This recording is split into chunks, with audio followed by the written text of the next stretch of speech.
सबको डॉक्टर गजानंद आर्य का नमस्ते। माँ सरस्वती विद्या की देवी से आशीर्वाद प्राप्त करके सीबीएसई कक्षा 10वीं परीक्षा हेतु निर्धारित हिंदी पाठ्य पुस्तक क्षितिज क्षितिज भाग 2 काव्यखंड में से अट नहीं रही है, इस कविता का विशद चिंतन और व्याख्या, भावार्थ, शब्दार्थ और प्रश्नोत्तर सहित चिंतन करेंगे। इसे स्वर दिया है डॉक्टर गजानंद आर्य ने। कवि का परिचय। कवि का नाम सूर्यकांत त्रिपाठी निराला। मुख्य नाम उनका सूर्यकांत त्रिपाठी है और निराला उनका उपनाम है। जन्म सन 1899 में महिषादल नाम की जगह पर जिला मेदिनीपुर और बंगाल में उनका जन्म हुआ। मृत्यु उनकी सन 1961 में हुई। विधिवत शिक्षा उन्होंने मैट्रिक तक ली। उसके बाद स्वाध्याय से उन्होंने शिक्षा ग्रहण की। उनकी रचनाओं में जो काव्य हैं, परिमल, गीतिका, कुकुरमुत्ता, नए पत्ते, अनामिका, सरोज स्मृति। उन्होंने कहानियां लिखी, उसमें लिली, सखी, चतुरी चमार। इसके अलावा भी अन्य आप देख सकते हैं। भाषा, वो खड़ी बोली का प्रयोग करते हैं। उनके शब्द योजना बड़े सुंदर और माधुर्य से परिपूर्ण है। उनकी कविताओं में चित्रात्मकता शैली है, अर्थात जब कविता को पढ़ेंगे तो आपके सामने में एक चित्र उभर के आ जाएगा और लगता है कि मैं सामने में देख रहा हूं और उसको पढ़ रहा हूं। साथ में संगीत नजर आएगा उस पे। गद्य और पद्य दोनों ही विधाओं का वो रचना करते हैं।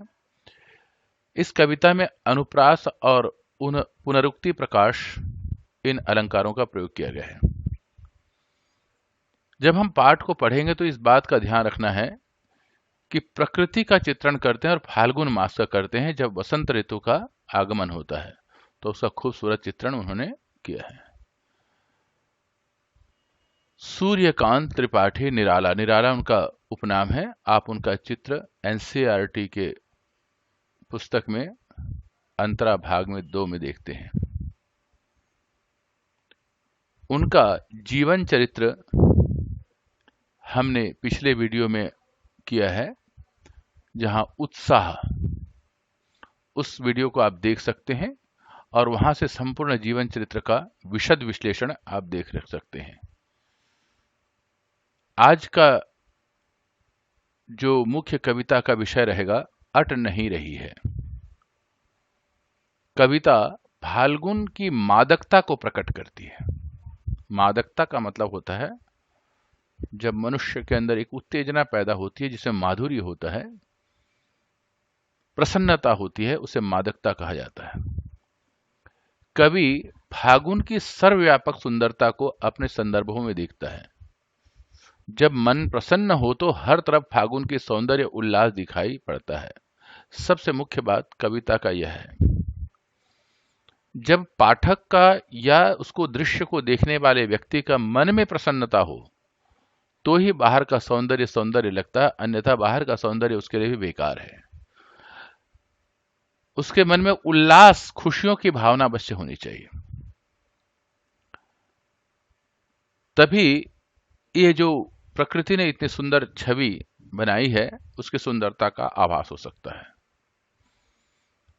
कविता में सुंदर शब्दों के चयन और लय ने कविता को फागुन की तरह ही सुंदर और ललित बना दिया है।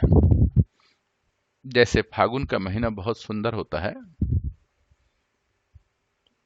जिसमें संगीत होता है, जिसमें प्रकृति की सुंदरता होती है,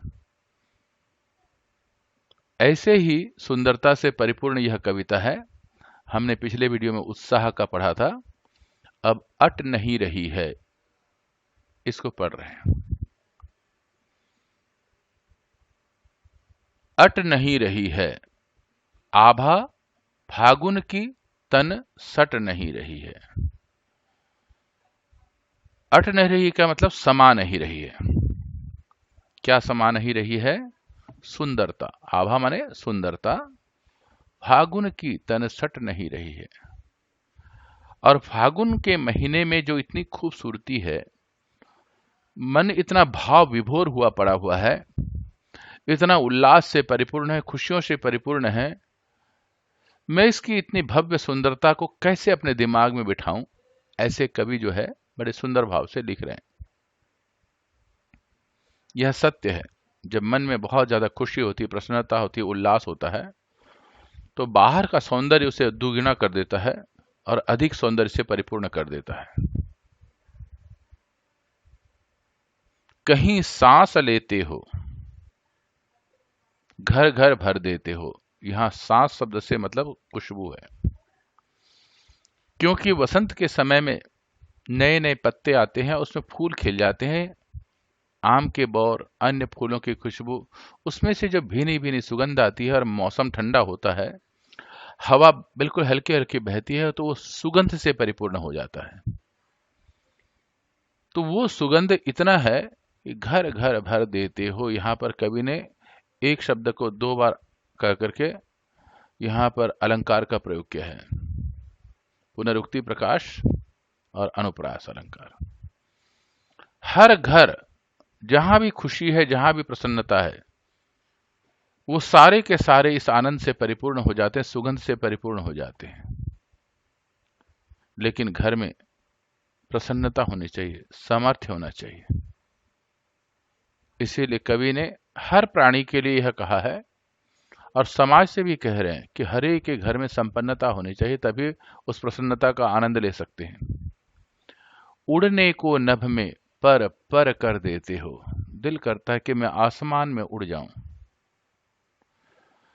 अपने मन को, अपने मन को पर, पंख बना लेना चाहते हैं। अत्यधिक खुशी होती है तो मन इतना हल्का हो जाता है, दिल करता है कि आसमान में उड़ जाऊं। मन प्रसन्नता से अभिभूत हो जाता है, परिपूर्ण हो जाता है। जब सारा आसमान इतना खुला है और उस खुले वातावरण में आनंद ही आनंद है, तो कवि कह रहे हैं कि मेरा भी दिल करता है पंख लगा करके इस खूबसूरत आसमान में उड़ूं और प्रकृति का सुंदरता को जी भर करके देखूं। आंख हटाता हूं तो हट नहीं रही है। बाहरी सौंदर्य को देखने के लिए आंख की आवश्यकता है, और आंतरिक सौंदर्य को देखने के लिए मन की आंख की आवश्यकता है। लेखक ने इन दोनों बातों की दार्शनिकता और भौतिकता की सामंजस्यता की है। दर्शन में अंतर्मन की बात की जाती है और भौतिकता में बाह्य प्रकृति का वर्णन किया जाता है। तो यहां पर दर्शन में इतना अद्भुत वर्णन है, आंख हटाता हूं तो हट नहीं रही है। जब बाहर देखता हूं तो इतनी सुंदरता है, मेरा मन जब प्रसन्न है, भले ही मैं पलकें बंद कर लूं बाहर की सुंदरता को देख करके, लेकिन दिल करता है इस खुशी के मौसम में, खुशी के कारण मेरी आंखें भी हट नहीं रही हैं। इस सौंदर्य में वो उड़ जाना चाहते हैं, इस मोहक रूप को अपने अंदर समा लेना चाहते हैं। तो कैसी प्रकृति को वो देखते हैं, तो यहां पर वर्णन करते हैं, पत्तों से लदी डाल। हर पेड़ों की डाल सुंदर नए नए पत्तों से लदे हुए हैं, कहीं हरी कहीं लाल। जीवन की हरितिमा का भी वर्णन कर रहे हैं और प्रकृति की भी हरितिमा का वर्णन कर रहे हैं। तो पत्ते जब बसंत में आते तो नए नए जब पत्ते आते हल्के से लाल रंग के होते हैं, लेकिन कुछ दिनों में वो हरे हो जाते हैं। तो इसीलिए कहा कहीं हरी कहीं लाल, मतलब प्रकृति अपने आप को परिवर्तन कर रही है। मनुष्य को भी परिवर्तन करना चाहिए, खुशियों के लिए, सुख के लिए। कहीं पड़ी है उर में, उर का मतलब होता है हृदय या गले में। मंद गंध पुष्प माला, ऐसी माला पहन रखी है प्रकृति ने कि जिसमें हल्की हल्की मंद गंध, मंद माने हल्की, हल्की हल्की खुशबू आ रही है, किससे? फूलों से। तो आज प्रकृति इतनी सुंदर बनी हुई है और साथ में फूलों की माला पहन रखी है, और वो भी फूलों की माला जिसमें से हल्की हल्की खुशबू आ रही है। फूलों का सौंदर्य और उसकी सुगंध का आभास आपका मन प्रसन्न है तो उसका आनंद अद्भुत है, और मन में दुख है, कष्ट है, परेशानी है, तो उसकी खुशबू, उसकी सुगंध, उसके सौंदर्य बेकार है। लेकिन कवि को यहाँ पर उसकी सुगंधी का एहसास है, मन प्रसन्नता पर एहसास करते हैं। पाट पाट शोभा श्री। पाट का मतलब जगह।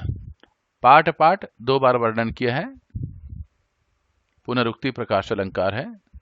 जगह जगह पर शोभा श्री, शोभा को लक्ष्मी कहा गया है। शोभा रूपी लक्ष्मी जगह जगह पर अपनी टांग पसार रखी, अर्थात विद्यमान है।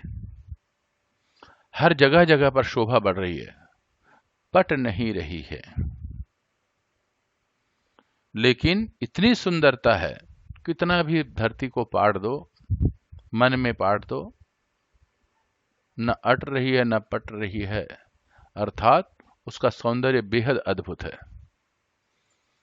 तो कवि ने संपूर्ण कविता में अंतर्मन और बाह्य मन की दोनों की सामंजस्यता की है।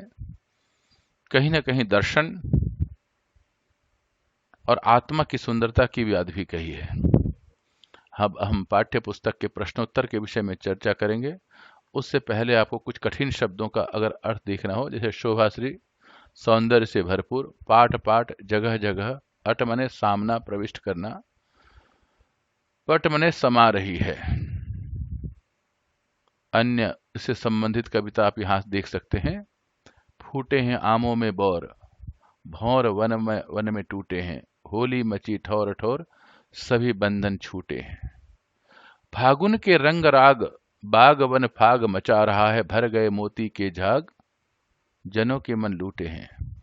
माथे अबीर से लाल, गाल सिंदूर से देखे, आंखें हुई गुलाल, गेरू के ढेले कूटे हुए हैं। आप नई कविता का यहाँ पर दर्ज कर सकते हैं और भी बना सकते हैं बहुत सुंदर कविताएं, या स्वयं भी लिख सकते हैं। अगर आपको पसंद आए तो सबसे पहले लाइक बटन दबाएं और कमेंट बटन में जाकर के यहाँ पर अपना कमेंट लिखें कि आपको बसंत का सौंदर्य कैसा लगता है, तो अवश्य लिखें। साथ में सबसे पहले सब्सक्राइब करें ताकि अगला वीडियो आपको मिल जाए, और साथ में किसी ऐसे मित्रों को भेजें ताकि उसको हिंदी का पाठ को वो पढ़ सके। पाठ्य पुस्तक के प्रश्नोत्तर। प्रश्न 1, छायावाद की एक खास विशेषता है अंतर्मन के भावों को बाहर की दुनिया से सामंजस्य बिठाना। कविता की किन किन पंक्तियों को पढ़कर यह धारणा पुष्ट होती है, लिखिए। उत्तर, उड़ने को नभ में तुम पर पर कर देते हो। इस कविता में अंतर्मन उपस्थित उमंग की भावना को बाहर की दुनिया के माध्यम से प्रकट कर रहा है, अर्थात उसका मन जो है, अंतर मन जब प्रसन्नता से परिपूर्ण है, प्रसन्नता से भर गया है, तो पंख लगा करके आसमान में उड़ जाना चाहता है। शरीर तो उड़ नहीं सकता, लेकिन मन अवश्य उड़ सकता है। इसमें दार्शनिकता की बात है, अंतर्मन की बात है। प्रश्न 2, कवि की आंख फागुन की सुंदरता से क्यों नहीं हट रही है? उत्तर, फागुन का मौसम तथा दृश्य अत्यंत मनमोहक होता है। चारों तरफ का दृश्य अत्यंत स्वच्छ तथा हरा भरा दिखाई दे रहा है। पेड़ों पर कहीं हरी तो कहीं लाल पत्तियां हैं। फूलों की मंद मंद खुशबू हृदय को मुग्ध कर देती है। इसलिए कवि की आंख फागुन की सुंदरता से हट नहीं रही है। प्रश्न 3, प्रस्तुत कविता में कवि ने प्रकृति की सर्वव्यापकता का वर्णन किन रूपों में किया है? प्रस्तुत कविता में कवि ने प्रकृति की व्यापकता का वर्णन किया है, मन के उल्लास के रूप में किया है। मन में अगर उल्लास, खुशियां भरा हो, तो हमें अपने आसपास की दुनिया अत्यंत सुंदर लगती है। प्रश्न 4, फागुन में ऐसा क्या होता है जो बाकी ऋतुओं से भिन्न है? फागुन में प्रकृति बहुत सुंदर हो जाती है।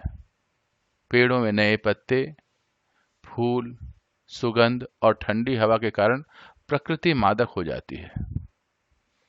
आसमान अत्यंत साफ और सुंदर लगता है। प्रकृति के चारों तरफ फूलों, फलों और खुशबू तथा हरियाली होती है।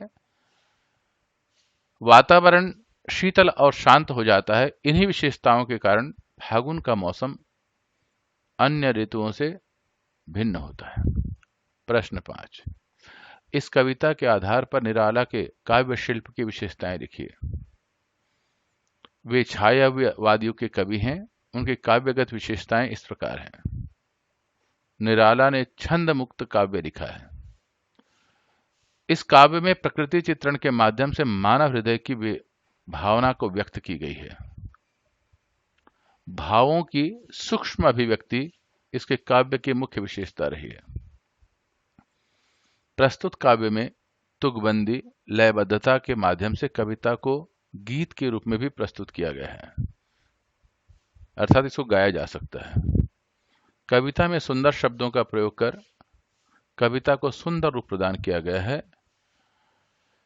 इन्हीं शब्दों के साथ पुनः मैं सबको नमस्ते करता हूं, और आपको पसंद आया तो लाइक बटन दबाएं और नीचे कमेंट जरूर लिखें कि आपने वसंत ऋतु में किस प्रकार के सौंदर्य का अनुभव किया, या खुशी के समय में आप किस प्रकार का भाव अभिव्यक्त करते हैं, मुझे लिखें। साथ में सब्सक्राइब बटन दबाएं और हिंदी परिवार से जुड़ जाएं, और अपने कुछ मित्रों को इस वीडियो को भेजें ताकि उसका आनंद वो भी ले सकें।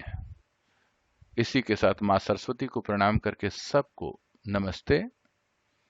अब अगले वीडियो में फिर मिलेंगे, क्योंकि आपने सब्सक्राइब किया है। सबका धन्यवाद।